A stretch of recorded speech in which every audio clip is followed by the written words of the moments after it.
Size of the mind. Since 2013, students at the University of South Carolina have put together one of the more unique college challenges in the country. With only 24 hours, students work in teams to create the best marketing, public relations, and communication campaigns for a nonprofit organization. Well, Create-a-thon is all volunteers, and it happened this past weekend, and we have some of those organizers joining us this afternoon to tell us about the Creative Blitz. I got Scott Farron, who's one of our organizers for this year, as well as Caitlin Evans and Meg Stanley. Thank you guys so much for joining me. Thanks for having us. So Scott, before we got started here, we were just saying over the years, this has been able to help over 90 nonprofits now, but I'm sure this is a very stressful and challenging process. So walk us through from the beginning when you guys start planning Create-a-thon. So we're going out probably in mid-summer and enlisting nonprofits to come and join us. And this year we had over 25 of them. We only could take on 9 of them.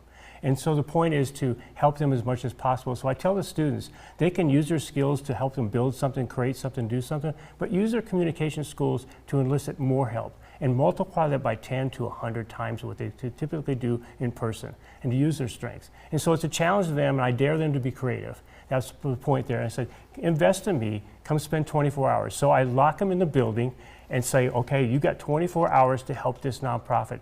We have a list of things they want, but I also wanted to give them something they never imagined. Use their skills. And it could be anywhere from web to print to billboard campaigns to social media campaigns. You never know what they have, but the skills there. It's a proving ground for them to understand that they can do more than they think. And also, it's a way to help the nonprofit and give them something they oftentimes couldn't afford the time to do or even the cost to do that.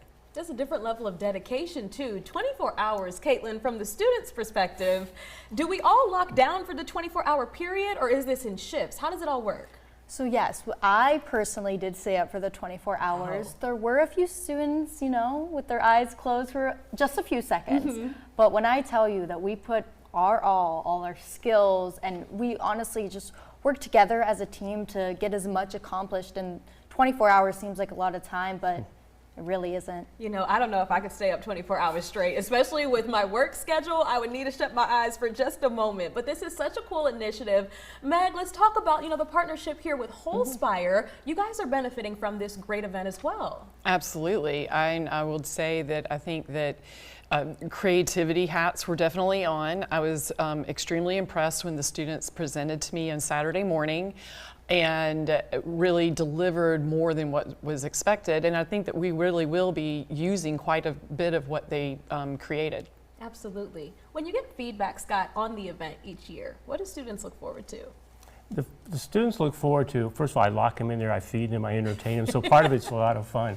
But part of it, they give content for the portfolio, but also they begin to build relationships with nonprofits, which also gives them an experience to go out into the industry in all different types. So we have so many different types of students that lend their time to be able to do this. But it really is a proving ground to them that, one, they can be creative and turn on their creative juices and skills within 24 hours. And I tell them they gotta be able to handle 24 hours because you never know in the journalism field, the advertising field, and at any time something happens. And I tell them, you're fine, you're only doing 24, I'm doing 42 hours straight without staying up. So if I can handle it, you can handle it. When you were, you know, seeing all of this go down, Meg, seeing that the 24 hours, I mean, the students were just really putting their minds to it. How did that make you feel to know that they're benefiting nonprofits like yours? Well, I think it's a wonderful concept, and you know, as a director of a nonprofit, but also as an alum of the school, it really made me proud to see that and to know that even, you know, sometimes when you are able to come into a project as an objective point of view, that was one of the reasons why I applied for this, but also I am sure that some of the products that we created, the ideas probably came to them at 3 in the morning.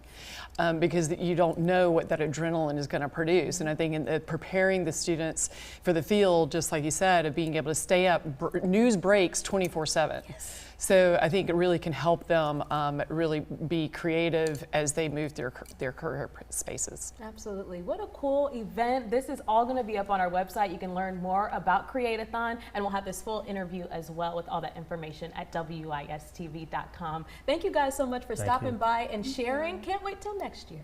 Yes. Thank you. All right, stay with us. We're midday after the break.